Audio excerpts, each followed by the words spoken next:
चलिए दोस्तों बात करते हैं सिक्योर नई क्वेश्चन के बारे में। इस क्वेश्चन में एग्जामिनर ने कहा एक डीलर स्कूटर के विज्ञापित मूल्य पर 10% की छूट देने के बाद भी 20% का लाभ कमाता है। यदि वह स्कूटर की बिक्री पर 7500 रुपये का लाभ कमाता है तो विज्ञापित मूल्य क्या था। यानी कि एग्जामिनर ने यहाँ पे विज्ञापित मूल्य पूछा। विज्ञापित मूल्य का मतलब होता है एमआरपी प्राइस। देखिए अगर इस क्वेश्चन को डायरेक्ट करना है तो कैसे करना है, और एग्जाम में तो खैर करना है ऐसे ही, जब समझ में आएगा तो करना ही ऐसे ही। देखिए मुझे पूरे क्वेश्चन में एक चीज़ दे रखी है, ये 20% का लाभ दे रखा है और ये 7500 रुपये का मुझे लाभ दे रखा है, यानी कि मुझे परसेंटेज भी दे रखा है और मुझे आपका एक्चुअली में वैल्यू भी दे रखी है। तो अगर इस 7500 को इंटू 100 बाय में अगर मैं 20 करूँगा तो मेरे पास में क्या आ जाएगा, ये कॉस्ट प्राइस आ जाएगा। यानी कि इससे मैं अगर डिवाइड करूँ तो ये 5 आएगा, तो 25 25 25 5 7 35 36 37, यानी कि 37,500 रुपये जो आएगा उसका वो क्रय मूल्य आएगा। अब क्रय मूल्य मुझे ये मिल गया, तो अगर इसमें मैं 7500 रुपये ऐड कर दूंगा यानी प्रॉफिट ऐड कर दूंगा तो मुझे मेरा सेलिंग प्राइस मिलना चाहिए, यानी कि 0 0 0 7 7 14 15 और 4, यानी कि 45,000 रुपये जो आएगा वो उसका सेलिंग प्राइस आएगा। अब वस्तु को जब बेचते हैं तो एमआरपी प्राइस पे डिस्काउंट देते हैं, यानी कि एमआरपी प्राइस जो भी होगा उस पर उसने कितने का डिस्काउंट दिया होगा, छूट दी होगी 10% की, यानी कि एमआरपी प्राइस का 90% निकालूंगा तो सेलिंग प्राइस के बराबर आना चाहिए। और जब इधर वैल्यू आएगी तो उल्टा हो जाएगा, यानी कि 100 अपॉन में आप इसे क्या करेंगे 90 करेंगे, तो ये इससे कट जाएगा, तो 9 पंजे 45, यानी कि 50,000, यानी कि जो उसका क्रय मूल्य होगा सीपी होगा वो कितना हो जाएगा आपका 50,000, यानी कि ऑप्शन सी आएगा।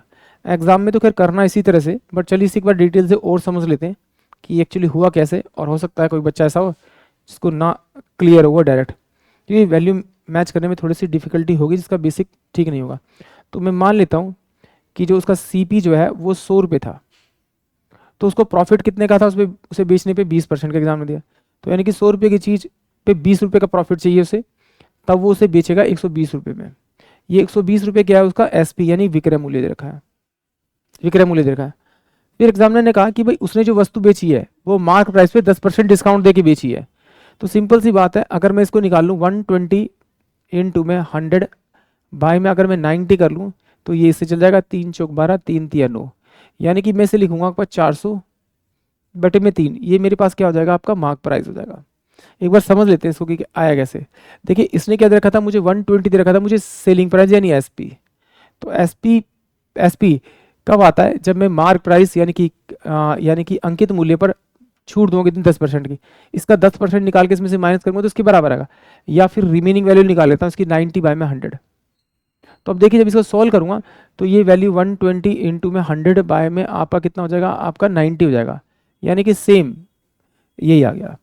तो अब देखिए इसमें एग्जामिनर ने मुझे दे रखा था एक नंबर, जो उसे यहाँ पर जब मैंने सोल्व किया तो 20 रुपये का प्रॉफिट आ रहा है, बट एग्जामिनर कह रहा है भैया ये तो आपने माना है इसलिए 20 रुपये आ रहा है, होना चाहिए कितना, ये 7500।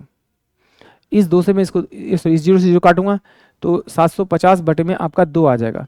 तो देखिए इसको और छोटा कर सकता है, बट मुझे लास्ट में तो ये काटने पड़ेगा, तो मैं एक ही बार कटिंग करूँगा, बार बार नहीं करूँगा। तो यानी कि 20 को अगर मैं 750 बटे 2 से मल्टीप्लाई करूँ तो यही वैल्यू होगी, इसी से आप डायरेक्ट इसको मल्टीप्लाई कर दीजिए। 750 बटे में कितना हो जाएगा आपका 2, तो इससे काटूंगा तो कितना आ जाएगा आपका ये 200, इससे काटूंगा तो 25 तिया 75 और 25 दूनी 50, यानी कि जो वैल्यू आएगी वो कितनी आएगी 50,000 रुपये, यानी कि उसका जो अंकित मूल्य होगा वो कितना होगा 50,000 रुपये होगा, यानी कि ऑप्शन सी। आई होप आप सभी क्वेश्चन समझ में आया होगा।